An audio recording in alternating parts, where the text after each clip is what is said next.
ഇത് സൂചിപ്പിക്കുമ്പോൾ മനുഷ്യന്റെ മനസ്സ് ഹഠാത് ആകർഷിക്കുന്നു. അത് ഓതുന്ന വ്യക്തിയുടെ കഴിവല്ല, ഉദ്ധരിക്കുന്ന പണ്ഡിതന്റെ കഴിവല്ല. ആയത്തിന്റെ മാസ്മരികത, പ്രവാചക വചനത്തിന്റെ മാസ്മരികത, ആ മാസ്മരികത നിങ്ങളുടെ കയ്യിലില്ല. അതുകൊണ്ടാണ് ഒരൊറ്റ മുജാഹിദിനെയും നിങ്ങൾക്ക് സുന്നിയാക്കാൻ കഴിയില്ല, കേരളത്തിലെ സുന്നിയാക്കാൻ കഴിയില്ല, സമസ്തയാക്കാൻ കഴിയില്ല. നാദാപുരത്തിന്റെ മണ്ണിൽ 8 തവണ അവിടെ ഖണ്ഡനമണ്ഡലം നടന്നപ്പോ 80-ലധികം അല്ല 100-ലധികം സുന്നികളാണ് അവിടെ മുജാഹിദായിക്കൊണ്ടിരിക്കുന്നത്. 400 കുട്ടികളാണ് അൽ ഫുർഖാനിൽ. മുജാഹിദുകളില്ലാത്ത ഒരു നാട്ടിൽ, എണ്ണപ്പെട്ട മുജാഹിദുകൾ ഒരു നാട്ടിൽ 400-ലധികം വരുന്ന കുട്ടികളാണ് അവിടുത്തെ സ്കൂളിൽ, അൽ ഫുർഖാൻ സ്കൂളിൽ പഠിച്ചുകൊണ്ടിരിക്കുന്നത്. ഇപ്പോൾ ഈ വിജയമേതാൻ? ഇത് ഖുർആനിന്റെ വിജയമാണ്. ഈ വിജയമേതാൻ? ആയത്തിന്റെ വിജയമാണ്. മുജാഹിദുകൾക്ക് ഒരു പള്ളി ഉണ്ടാകുന്നത് പുതുമയുള്ള കാര്യമാണ്. സമസ്തക്കൊരു പള്ളി ഉണ്ടാകുന്നത് പുതുമയല്ല.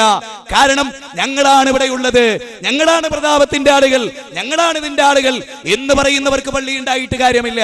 മുജാഹിദുകൾക്ക് ഒരു ജില്ലയിൽ തന്നെ 5 കൊല്ലത്തിനുള്ളിൽ 14 പള്ളി എറണാകുളത്ത് മാത്രമുണ്ടായി. നോക്കൂ, 5 കൊല്ലത്തിനുള്ളിൽ 16 പള്ളി. അവിടെ നിസ്കരിക്കുന്നവർ ജിന്നുകളല്ല, ജിന്നല്ല, സുന്നിയ. മനസ്സിലാകണ്ടോ? ഇനി ഇത് പറയുമ്പോ നാളെ കൊണ്ടുവന്നിട്ട് ഒരു ക്ലിപ്പിംഗ് ഇടും. എന്നറിയോ? നബി വഹാബിയല്ല, സുന്നിയാന്ന് മുജാഹിദ് വാൽച്ചേരി പറയണു. അതിടുന്ന അലവിനോട് പറയാ അതിന്റെ അപ്പുറത്തൂടി ഒരു മിനിറ്റ് ഇടായി. അപ്പൊ അലവിന്റെ കാറ്റു അപ്പൊ കൊണ്ടുകൊണ്ടിരുന്നു. ഇങ്ങനെയൊക്കെ കട്ട് ക്ലിപ്പിംഗ് ഇടുമ്പോ നിങ്ങൾ ചോദിക്കണം അപ്പുറത്തൊന്നും ഇടാവുമോ, അതിന്റെ അപ്പുറത്തൊന്നും ഇടാവുമോ. ആ പറയാ അതിന്റെ തനി നിറം. എല്ലാ കാര്യവും ഇങ്ങനെ, എന്ത് വിഷയവും ഇങ്ങനെ. അതുകൊണ്ട് നിങ്ങൾ മനസ്സിലാക്കി ഖുർആനിലേക്ക് നമ്മൾ മടങ്ങിപ്പോകണം. നബി സല്ലല്ലാഹു അലൈഹി വസല്ലം മക്കയിൽ ഖുർആൻ ഓതി. സഹാബികൾക്ക്, അവിടെ ഉണ്ടായിരുന്ന ജനങ്ങൾക്ക് ഖുർആൻ ആകർഷിച്ചു. അവർ കേട്ടു, അവർ പഠിച്ചു, അവർ ഓതാൻ തുടങ്ങി. അങ്ങനെയായിരുന്നു ഇസ്ലാം. ഞാൻ വിചാരിക്കാൻ ഇപ്പൊ സമസ്തയിലെ ചില പണ്ഡിതന്മാർ പറയുന്ന ക്ലിപ്പിംഗ് കണ്ടിട്ടുണ്ട് ഞാൻ. അല്ല, എന്താ പറയണ അറിയോ? അവർ പറയുന്നത് തന്നെ എന്താന്ന് വെച്ചാൽ, മൊയ്തീൻ മാല കയ്യൊഴിഞ്ഞു ഈ സമൂഹം. സെബീന, ഒരു മുസ്ലിയാർ ഭയങ്കര ഗൗരവത്തിൽ പ്രസംഗിക്കുക. എന്താ അറിയോ? ഞങ്ങളൊരു വീട്ടിൽ ചെന്നൊരു മോനോട് പറഞ്ഞു, മോനെ 2 സെബീന ഉണ്ട്. ആചാര വീട്, മൂലേര വീട്, വലിയ വലിയ ആളുകളുടെ ഒക്കെ വീടുകൾ. ഞാൻ ചോദിക്കട്ടെ, ഇശാ മഗ്രിബിന്റെ ഇടയിൽ ഖുർആൻ ഓതുന്ന വീടുണ്ടോ? ദിക്റുകളും മാലകളും മൗലൂദുകളും സ്വലാത്തുകളും ചെല്ലുന്ന വീടുണ്ടോ? സ്വന്തം മക്കളെ കൊണ്ട് ചെല്ലാൻ പറയുന്ന വീടുണ്ടോ? പഴയ കാലത്തൊക്കെ നമ്മളെ വീടുകളിൽ ഖുർആൻ ഉണ്ടാകും അല്ലേ? അതേ പ്രകാരം ഖുർആന്റെ കൂടെ ഒരു സബീന ഉണ്ടാവും. ഇതൊക്കെ പാടിയിരുന്ന ഒരു കാലഘട്ടം. മാത്രമല്ല, അന്ന് വളർന്നു വരുന്ന സമുദായത്തിനും തൻ്റെ ഉണ്ടായിരുന്നു. ഉമ്മമാര് ചെയ്യുന്ന ഈ നല്ല നല്ല സ്വഭാവങ്ങളൊക്കെ കണ്ട് ശീലിച്ചതാണ്. അതുകൊണ്ട് തന്നെ ഇന്നത്തെ കുട്ടികൾക്ക് ശരിക്ക് സെബീൻ എന്താന്ന് പോലും അറിയൂല. നിന്റെ അടക്ക് ഞങ്ങളൊരു സ്ഥലത്ത് കുറെ മുസ്ലിം മൂലയന്മാർ ഇങ്ങനെ ഒരുമിച്ച് കൂടിയിട്ട് ഒരു മൗലൂദ് ഓതാൻ ആഗ്രഹിച്ചിട്ട് ഒരു ചെറിയ കുട്ടിയുണ്ട് അവിടെ. ആ കുട്ടിയെ വിളിച്ചിട്ട് 2 സെബീനെ കൊണ്ടുവരാൻ പറഞ്ഞയച്ചു. ആ സെബീനെ കൊണ്ടുവരാൻ പറഞ്ഞയച്ചു. ഞങ്ങൾ കുറെ കാത്തിരുന്ന് ഇപ്പൊ വരും കുട്ടിയെ കാണുന്നില്ല. പിന്നീട് ഒരു അല്പനേരം കഴിഞ്ഞപ്പോ ആ കുട്ടിയുണ്ട് ഞങ്ങളെ മുന്നിൽ ഇങ്ങനെ നടക്കുന്നു. ഞങ്ങൾ വിളിച്ചു, മോനോട് വാ, നിന്നെന്തിനു പറഞ്ഞയച്ചതാ? സെബീൻ കൊണ്ടുവരാന്. എന്നിട്ട് എവിടെ? അതിരിക്കണ്. അപ്പൊ നോക്കുമ്പോ പാത്രം കഴുകുന്ന 2 സെബീന പൊടിയുടെ പാക്കറ്റ് ആ കുട്ടി അവിടെ വാങ്ങിക്കൊടുന്ന് വെച്ചിക്കണ്. ആ കുട്ടിയെ കുറ്റം പറഞ്ഞിട്ട് കാര്യമില്ല. ജീവിതത്തിൽ ഒരിക്കലെങ്കിലും എടുത്ത് ചെല്ലുന്നത് ഉമ്മയിൽ നിന്നും ബാപ്പയിൽ നിന്നും ഈ കുട്ടി പഠിക്കണ്ടേ? ഇതാണ് ഇന്നത്തെ നമ്മുടെ സമൂഹത്തിലെ ഏറ്റവും വലിയ അപകടം. നേരെ മറിച്ച് നിങ്ങൾ ആലോചിച്ച് നോക്കൂ, ഒരു മുജാഹിദ് പണ്ഡിതന് ഈ ഒരു ഗതികേട് ഉണ്ടാകുമോ? ഒരു മുജാഹിദ് പണ്ഡിതൻ ഒരു വീട്ടിൽ ചെന്ന മോനെ ഖുർആൻ കൊണ്ടു അറിയോ? ഓൻ സബീന പൊടി കൊണ്ടുവരുമോ? ഓന് ഖുർആൻ അറിയാ? മുസ്ലിങ്ങളായി ജനിച്ചവർക്കൊക്കെ ഖുർആൻ അറിയോ? സബീൻ അറിയോ? അത് മുസ്ലിങ്ങളെ കിതാബാ ആണോ? നിങ്ങൾ ആലോചിച്ചു, നിങ്ങളൊരു ഗതികേട് ആലോചിച്ചു. മൊയ്തീൻ മാലയും ഖുത്ബിയത്തും ഒക്കെ കക്ഷത്തിൽ വെച്ച് പരലോകത്ത് നിന്നുള്ള സ്ഥിതി എന്തായിരിക്കും? അബൂബക്കർ സിദ്ദീഖ് ഇതെന്താ? മൊയ്തീൻ മാലേ? മുഹമ്മദ് മാലല്ലേ നിങ്ങളെടുത്ത്? അബൂബക്കർ മാലല്ലേ നിങ്ങളെടുത്ത്? അതൊന്നുമില്ല. 500 വർഷം കഴിഞ്ഞ് ജനിച്ച മൊയ്തീന്റെ മാല ഓലെ കയ്യില്. ഖുത്ബിയത്തുണ്ട് ഓലെ കയ്യില്. അപ്പൊ ഇപ്പുറത്തേക്കുന്ന കുറെ മുജാഹിദുകളെടുത്ത് ഇതെന്താ? അത് ഖുർആനാ. അബൂബക്കർ സിദ്ദീഖ് ഓതിയിട്ടുണ്ട്, ഉമർ ഇബ്നു ഖത്താബ്. നേരെ മറിച്ച് ഇവരെ കയ്യിൽ എന്തെങ്കിലും ഒന്ന് സഹാബികൾ ആരെങ്കിലും ഓതിയിട്ടുണ്ടോ? 7-ാം നൂറ്റാണ്ടിലെ ബുർദത്തുൽ ബുസീരി ഏതെങ്കിലും സഹാബി കണ്ടിട്ടുണ്ടോ? നേരെ ഖുർആനും ഹദീസോ സഹാബികൾ കണ്ടിട്ടുണ്ട്, ഓതിയിട്ടുണ്ട്, വായിച്ചിട്ടുണ്ട്, മനപ്പാടാക്കിയിട്ടുണ്ട്, പകർന്നു കൊടുത്തിട്ടുണ്ട്. മൊയ്തീൻ മാലയിലെ ഒരു ബെയ്ത്ത് ചൊല്ലിക്കൊടുത്തൊരു സഹാബിന്റെ പേര് അറിയും. അപ്പൊ പേര് പറയും 10-ാം നൂറ്റാണ്ടിൽ വെച്ച മൊയ്തീൻ മാല സഹാബികൾ ചെല്ലിയേ, അനക്ക് വിവരല്ലേ വഹാബിയെ എന്ന് പറഞ്ഞ അതിന്റെ പൊരുളെന്താ? ഈ സാധനം അവർക്ക് ആർക്കും പരിചയമല്ല. ഖുത്ബിയത്ത് അബൂബക്കർ സിദ്ദീഖ് റളിയല്ലാഹു പരിചയമുണ്ടോ? ഇല്ല. എന്നാ സുബൈസ്കാരോ? പരിചയമുണ്ട്. അള്ളാഹിനോടുള്ള ദ്വേരക്കലോ? പരിചയമുണ്ട്. അത് മാത്രമേ പരിചയമുള്ളൂ. നേരെ മമ്പർ തങ്ങളെ കാക്കണേന്ന് അബൂബക്കർ സിദ്ദീഖ് റളിയല്ലാഹു പറയോ? അപ്പോഴും ചോദിക്കും, മമ്പർ തങ്ങൾ അന്നുണ്ടോ വഹാബിയെ? മമ്പറ തങ്ങളില്ലെങ്കിലും അതിനേക്കാൾ വലിയ തങ്ങന്മാര് കഴിഞ്ഞു വരുന്നല്ലോ. അങ്ങനെയുള്ള ഒരു തങ്ങളെ ഇബ്രാഹിം നബിയെ കാക്കണേ, ഇസ്മായിൽ നബിയെ രക്ഷിക്കണേ, അങ്ങനെല്ലായിട്ടില്ല. അത് നിങ്ങൾ ആദ്യം മനസ്സിലാക്കുക. ആ ഒരു പോയിന്റ് നിങ്ങൾ ആദ്യമായിട്ട് മനസ്സിലാക്കുക. ആശ്ചര്യത്തോടു കൂടി തന്നെ മനസ്സിലാക്കിക്കോ. നിങ്ങൾ ചിന്തിക്കണം. ഇനി പറയുന്ന ഒരു പോയിന്റാണ് സമസ്തക്കാർ നെഞ്ചകത്ത് കുത്തിയച്ചോളി നിങ്ങൾ ആയുസിനിടെ കിട്ടാത്തതാണ്. നോട്ട് ചെയ്തോ. മുസ്ലിയാക്കന്മാരെ പോലെ പ്രഭാഷണം നടത്തിയ ഒരു നബീന്റെ പേര് പറയാവോ നിങ്ങൾക്ക്? തെളിഞ്ഞില്ലല്ലേ? മനസ്സിലായില്ല കേട്ടോ? വിശദീകരിച്ചില്ല.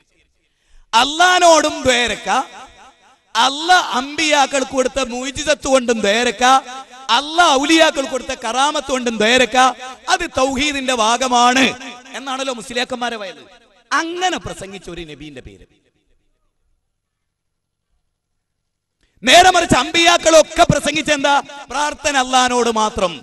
ഒരൊറ്റ നബിയും പ്രാർത്ഥിച്ചപ്പോൾ പോലും അള്ളാന്റെ കൂടെ ഒരു നബീനെ ഉൾപ്പെടുത്തിയില്ല, ഒരു മഹാനെ ഉൾപ്പെടുത്തിയില്ല. ഒരൊറ്റ നബിയും നബിയുടെ അനുയായികൾക്ക്, അവരുടെ സഹാബികൾക്ക് നിങ്ങൾ ഇന്നയും കൂടെ കൂട്ടിയിട്ട് എന്റെ മരണശേഷം വിളിക്കാവൂ എന്ന് പഠിപ്പിച്ചില്ല. ആരും പഠിപ്പിച്ചില്ല. ഇല്ല. അതൊരു അത്ഭുതവും ആശ്ചര്യവുമായിരിക്കുന്നു ഖുർആനിൽ. മനസ്സിലായോ?